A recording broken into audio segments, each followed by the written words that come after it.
Chapter की शुरुआत होती है कुछ इस तरह। हमारी फीमेल लीड और कुछ लड़कियां बैठकर चाय पी रही थीं और हमारी फीमेल लीड को एक लड़की समझाते हुए कहती कि और तुम कर भी क्या सकती हो। ऐसा नहीं है कि तुम अपनी सास पर गुस्सा कर सकती हो। मेरे जैसे अविवाहित देवर के साथ रहने से तो अच्छा है। वो मेरी असली सास से भी ज़्यादा सास बनने की कोशिश करता है। मेरी प्यारी छोटी बहन, तुम अभी भी इतनी भोली हो कि ये समझ नहीं सकती।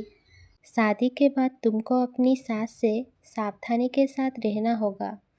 और ये सुनकर और एक लड़की कहती है, सावधान रहने का क्या फ़ायदा? चाहे आप कुछ भी करें, आपको ताने और डांट ही पड़ेगी।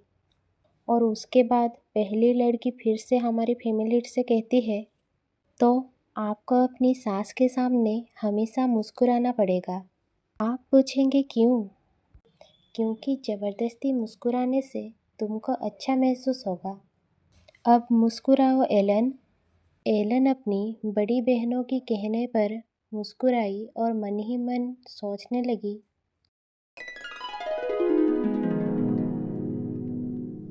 और दूसरे सीन में एलन अपनी ससुराल में होती है और एक हंस की स्टैचू को देखकर सोच रही होती है कि मैंने आज से पहले इतना भव्य हंस कभी नहीं देखा। क्या ये हंस है?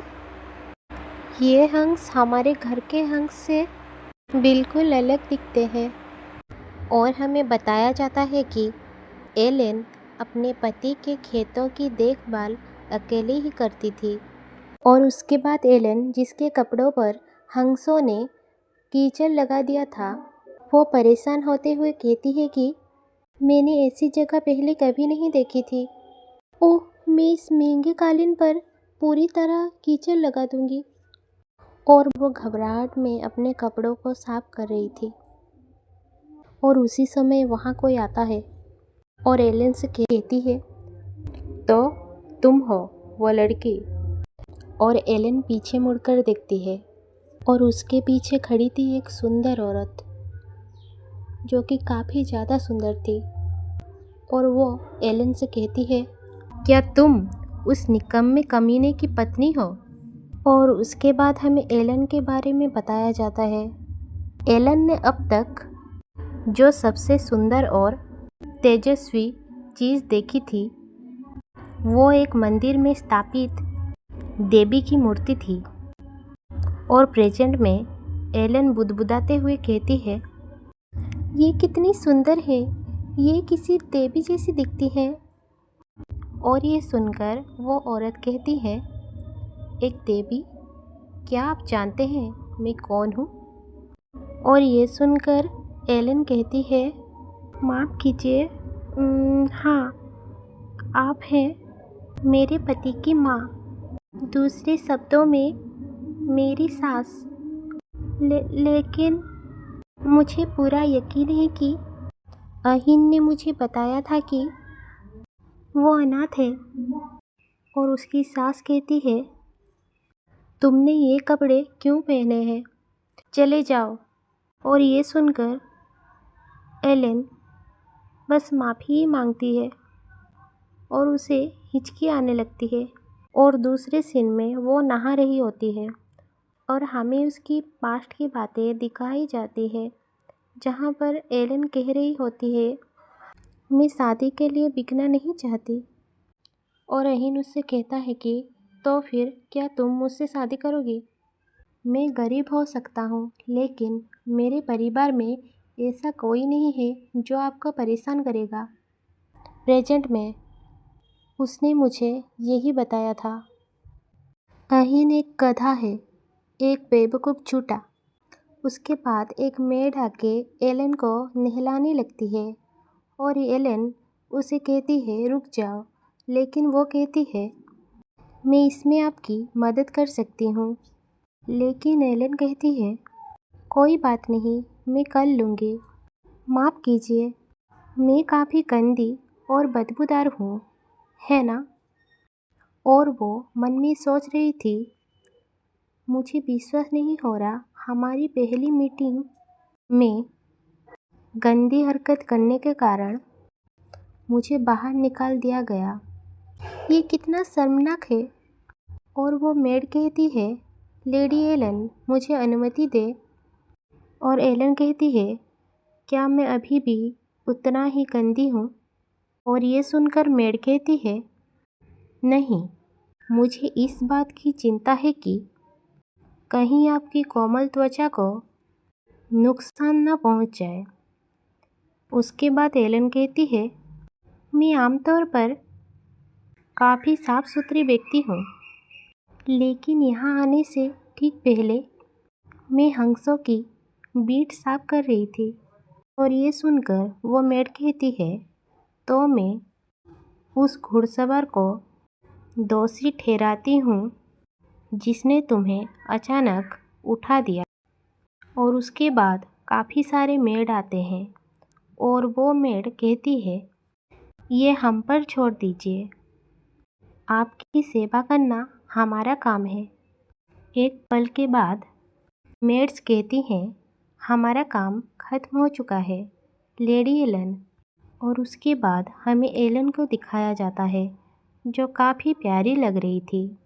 और वो मेड उसे देखकर कहती है, ऐसा लगता है कि कोरेनिया किले में आखिरकार बसंत का आगमन हो गया है। और ये सुनकर एलन कहती है, कोरिया किला? और ये सुनकर मेड उसे कहती है, जी हाँ, इस किले का नाम मैडम कनेसिस कोरेनिया के नाम पर रखा गया था। और ये सुनकर एलन महल को देखकर कहती है, बहुत खूब। और मन में कहती है, मुझे विश्वास नहीं हो रहा कि वो यहाँ रहता था। अहन असल में किस तरह का इंसान है। और हमें पिछले बातों को दिखाया जाता है, जहाँ पर अहन कह रहा था, मैं गरीब हो सकता हूँ, लेकिन मेरे परिवार में ऐसा कोई नहीं है जो आपको परेशान करेगा। और एलन मन में गुस्सा करते हुए कहती है, वो एक बेचारा अनाथ बिल्कुल नहीं है, झूठा झूठा। और वो मन में सोचती है, तो उसने मुझसे शादी क्यों की? कारण चाहे जो भी हो, मैं इस परिवार के लिए सही नहीं हूँ। और उसके बाद एलन मेड को कहती है, आपका धन्यवाद, ये शानदार जादू शायद मेरे जीवन का पहला और आखिरी जादू होगा, इसीलिए मैं इस श्रुति को जीवन भर संजो कर रखूँगी। और ये सुनकर मेड कहती है, आपका मतलब क्या है आखिर? एलन कहती है, मुझे बिल्कुल भी अंदाज़ा नहीं था कि अहन ऐसी जगह पर रहता है। हमारी सामाजिक स्थिति में अंतर को देखते हुए हमारी शादी शायद अब वैध नहीं रही, जिसका मतलब है कि मुझे घर वापस जाना होगा। और ये सुनकर मेड कहती है, मुझे नहीं पता है कि मैं सहमत हूँ या नहीं। देखिए माय लेडी आ गई। और हमें एलन की सास आते हुए दिखाया जाता है, जो कि काफ़ी सुंदर लग रही थी। और उन्हें देखकर एलन मन में कहती है, हे भगवान, इतनी खूबसूरत महिला मेरी सास कैसे हो सकती है? मुझे अब भी यकीन नहीं हो रहा। और उसके बाद दोनों खाना खाने के लिए बैठते हैं। और एलन बैठते हुए काँप रही थी और मन में सोच रही थी कि अगर मैं अपनी सास के सामने कोई गलती कर दूँ तो क्या होगा। और उसके बाद उसके सामने खाना पेश किया जाता है, जो देखकर एलन की आंखें चमक उठती हैं। और वो मन में कहती है, ये तो बहुत सारा स्वादिष्ट दिखने वाला खाना है। और एलन घबराहट में खाना खाना ही भूल जाती है, जो देखकर उसकी सास उससे पूछती है, क्या बात है, क्या खाना तुम्हें पसंद नहीं आया? और एलन घबराते हुए उन्हें जवाब देते हुए कहती है कि माफ़ करिए, अच्छा। और वो अपनी बहनों की बात याद कर रही थी, जो उससे कह रही थी कि शादी के बाद आपको अपनी सास से सावधान रहना होगा। आप चाहें जो भी करें, आपको ताने और डांट ही सुनने को मिलेगी। और प्रेजेंट में उसकी सास उसे पूछ रही थी, क्या तुमको कोई भी खाना पसंद नहीं है? और एलन को ये सुनकर अपनी बहन की बात याद आती है, जो उससे कह रही थी, आपको अपनी सास के सामने हमेशा मुस्कुराना होगा। और प्रेजेंट में वो कहती है, नहीं, बिल्कुल नहीं। और नकली हंसी के साथ कहती है, ये खाना दिखने में स्वादिष्ट लग रहा है, मेरी प्यारी सास की जैसी। और ये सुनकर वहाँ सन्नाटा छा जाता है। और ये देखकर उसकी सास कहती है, तुम्हारे चेहरे पर ये कैसा एक्सप्रेशन है? तुम तो जोकर जैसी लग रही हो। ऐसा लग रहा है कि तुम ज़बरदस्ती मुस्कुरा रही हो, जबकि तुम मुस्कुराना नहीं चाहती।